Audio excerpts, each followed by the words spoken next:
RTI से ही मिल जाता है।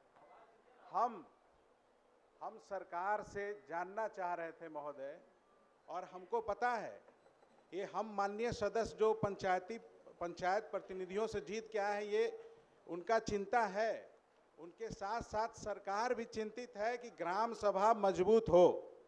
लेकिन आए दिन जिस तरह का आदेश, जिस तरह का नियम आ रहा है महोदय, आए दिन निकलता है, वो खुद अपने आप में दर्शा रहा है कि आप जरूर नियम और कानून के तहत आदेश देते हैं, लेकिन आपकी दिशा और दशा वो है, बंद हो जाता है। आप कमजोर करना चाहते हैं। जो आदेश बार बार अपने ही आदेश को फिर से समीक्षा करते हैं, ये क्या दर्शाता है महोदय?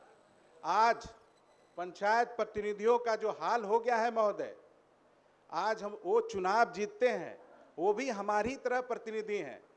हम आपसे आग्रह करते हैं, हम प्रतिनिधि हैं, वो भी प्रतिनिधि हैं, उन पर क्यों अविश्वास? आज कुछ दिन पहले जिस तरह का आदेश आया था, आप लोग फिर कह तो रहे हैं कि हम उस पर समीक्षा कर रहे हैं, लेकिन कोई स्पष्ट उस पर निर्णय नहीं आया कि 15 लाख से कम का हम टेंडर करेंगे, जो वो कार्य होगा उसका टेंडर करेंगे।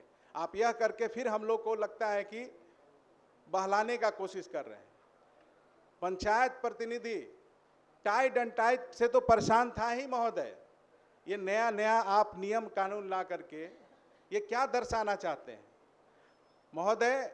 पता होना चाहिए, संविधान के 73वें संशोधन में के द्वारा अनुच्छेद 243 जी के अंतर्गत 29 विषयों पे जो अधिसूचना बने, जो अधिसूचित किया गया था, जो सरकार अपने संकल्प में 2001 और 2006 में जो संकल्प आया था, आज के डेट में कोई भी विभाग उसका अनुपालन नहीं कर रहा है महोदय।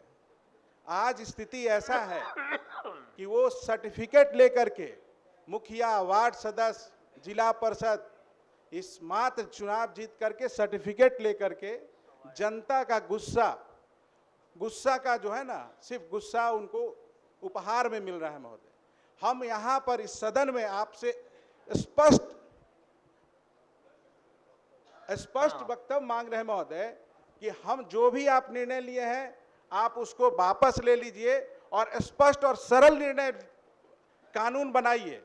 जिस तरीके से एमएलए एमएलसी को जिम्मेवारी देते हैं ना विकास का, आप क्यों नहीं मुखिया, जिला परिषद, पंचायत समिति, वार्ड सदस्य को और जिम्मेवारी बढ़ाइए और स्पष्ट प्रश्न कीजिए। प्रश्न वही नियमावली पे है महोदय। हम स्पष्ट मंत्री जी को वो तो बोल रहे हैं महोदय, तो बोल रहे हैं कि हम बना चुके हैं।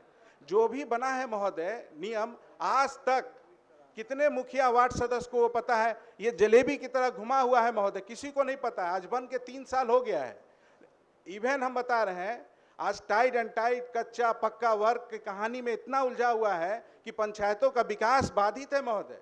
हम कहते हैं कि विकास करना चाहते हैं, लेकिन उस दिशा में इतना रोड़ा क्यों? जितना मंत्री जी को बोलना उससे ज्यादा तो आप ही बोल रहे हैं। हम बोल रहे हैं महोदय कि आप अगर आप स्पष्ट नियम बना दें, सरल नियम बनाए, ताकि वार्ड सदस्य, मुखिया उसको समझे कि नहीं हमको करना क्या है। आज के डेट में आप जाइए महोदय, मुखिया जी को पता ही नहीं। आज अगर समझ गए कि ये टाइट एंड टाइट में करना है, 2 वर्ष में कुछ और नियम आदेश ले आते हैं। हो गया नहीं तो दूसरा लेंगे। आज मंत्री महोदय आप स्पष्ट यहाँ कहिए कि ये जो आदेश आप लोग लाए हैं और टाइट एंड टाइट, इस सब को समाप्त करते हुए सरल हम डिक्टेट नहीं कर रहे हैं, हम कह रहे हैं, आग्रह कर रहे हैं महोदय, आग्रह कर रहे हैं कि नहीं आप सरल नियम लाएं। सभापति महोदय, माननीय मुखिया जी के बारे में माननीय सदस्य की चिंता हुई है, तो मैं इनको बताना चाहता हूं कि मुखिया जी का जो आया था वो हम लोगों ने ख़त्म कर दिया, इसलिए उस पर तो कोई चर्चा ही नहीं होनी चाहिए। और जहां तक आगे की बात है, तो पंचायत में हमेशा समीक्षा होता रहता है। माननीय सदस्य हमको लिख करके या अपना सुझाव देंगे तो हम लोग समीक्षा करके ठीक है, और इसको लागू करा देंगे। अच्छा है, माननीय सीधा सदस्य सुझाव की जो दे चिंता है बोलिए। उसको हम लोग खत्म कर देंगे। कब तक हम इस तरह से चलेंगे महोदय? आप सुझाव लिख के दे दीजिए ना, हम लोग राजा कर बोलने देंगे दीजिए उनको, क्या बोल रहे हैं? महोदय, एक दो बात की तरफ मैं ध्यान आकृष्ट करना चाहूँगा कि जब नियमावली ऑलरेडी बनी हुई है तो नियमावली को या तो व्याख्यात किया जाए, उसकी पूरी व्याख्या हो, या नियमावली की आड़ में जो सरकार बार बार संशोधन करके पत्र निकालती रहती है वो कहाँ तक सही है।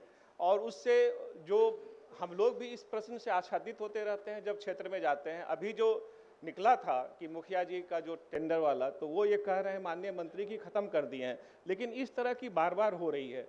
जैसे कि डीपीआरओ और बीपीआरओ की मनमानी चल रही है। अब एक जीता हुआ प्रतिनिधि डीपीआरओ के कब्जे में है, वो आंख दिखाता है, ब्लॉक में बीपीआरओ आंख दिखाता है।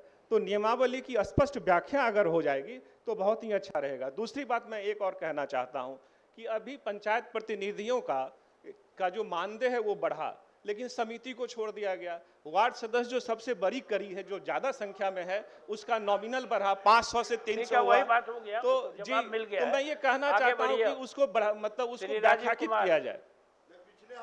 श्री राजीव कुमार।